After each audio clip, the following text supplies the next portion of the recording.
hot day here in Florida, and we have some special guests coming by today. We have Alex Grah from Abyzz in Germany coming over. We have Toby from SEAFRIENDLYREEF and Chirs Conti, a good friend of mine for many years from CORALVUE. They're going to come in today for a tour and get an idea about who we are, the whole building, all the facilities, and the aquarium of knowledge. Come on in, let's take a look. Welcome to Fort Lauderdale, and we're so glad that you're here for the tour and the visit. And I know you've been cruising around the hot state of Florida this summer. Absolutely. And what were some of the highlights of your adventure? I think you went to SeaWorld and maybe to Moat Marine, and where else did you go? Well, we went to Frost, Museum of Science, consulting on some pump things that needing some optimization and reducing energy and all that stuff. There's a lot of potential in making this whole thing a lot greener. And so that's been the main reason actually for me to get over to Florida. Then we saw a new exhibit at the Florida Aquarium, which was really, really well done. Completely different approach, but a very binding and focusing experience. So you get in and you're immediately drawn to all the interesting aspects of the whole gallery. So fantastically done. Those small tanks that they have are all about morphology. So species that have adapted to a specific environment.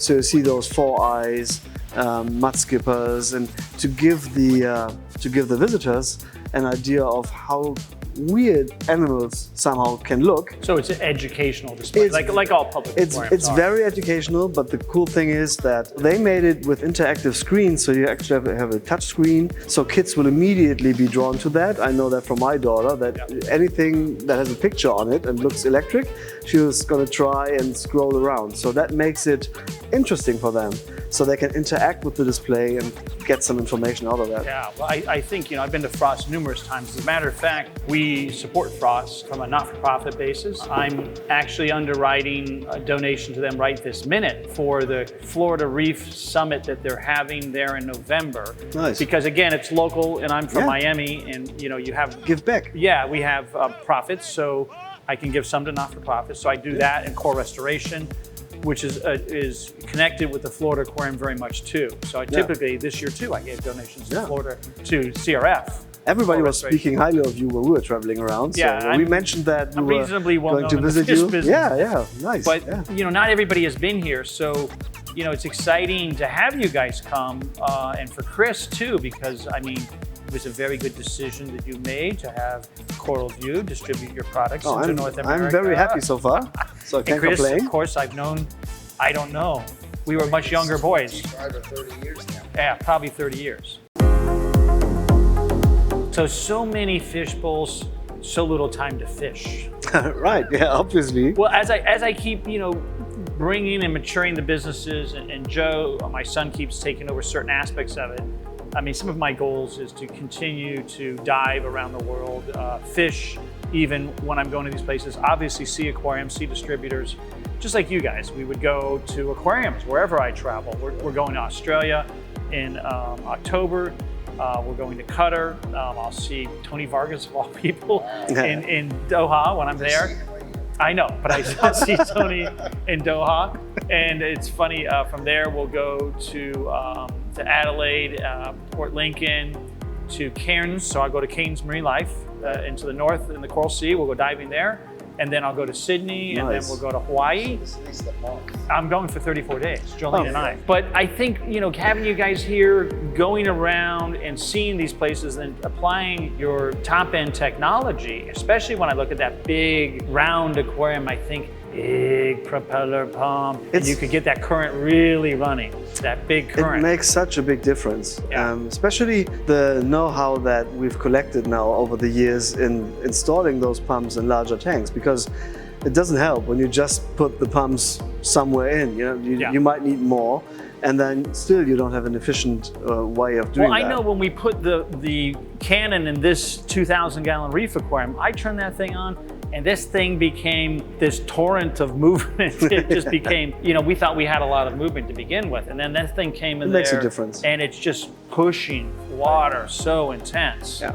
I don't even have it at 100%. No, I don't think it's at 100 right now, but it is cooking. I've got to ask you, I think you must be working on a smaller unit. Are you? No. Damn. Only bigger ones.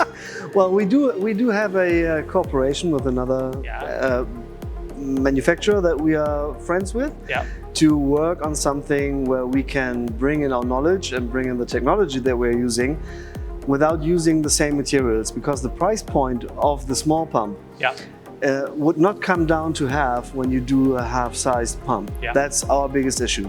The pump will still cost a lot more than any other competitor, and we will reach a part of the market where there's a lot of stuff on the market and people are not willing to spend that kind of money on a, let's say, 100-gallon reef tank. That's just the limit.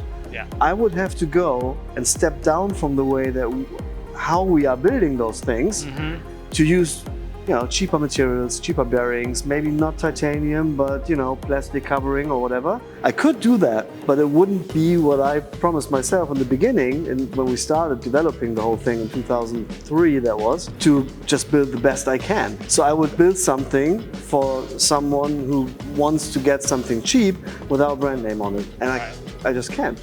It would be wrong. Yeah, and I think we have the same philosophy. Interestingly enough, you know, I'm a few years older than you, but even when we go, and you'll see tomorrow on these projects, you know, I get in there, we get involved, while you're building a big aquarium, a big installation, a new home, an existing place, a high-rise, basement style. But when it comes down to it, at the end of the day, you know, we have to build this last, because we're going to be caring for the biology, the chemistry, the structure, the integrity of everything. So how do I take care of it for the next 10 years, for the next 20 years? Right. When I talk to consumers that come in, or people that I know are doing this show, you know, I try to express to them how important it is that they do make the right investment, that they do take their time, that there's no reason to make a rush out of this aquarium, because what do you expect at the back end? You expect a real successful aquarium, well, by God, you better do a good job to begin with. Absolutely.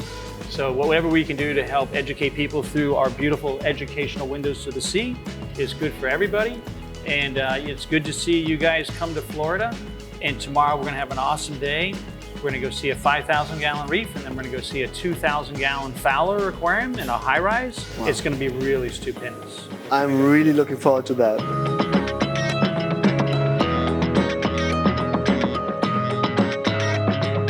So remember to like, subscribe, and we'll see you next time.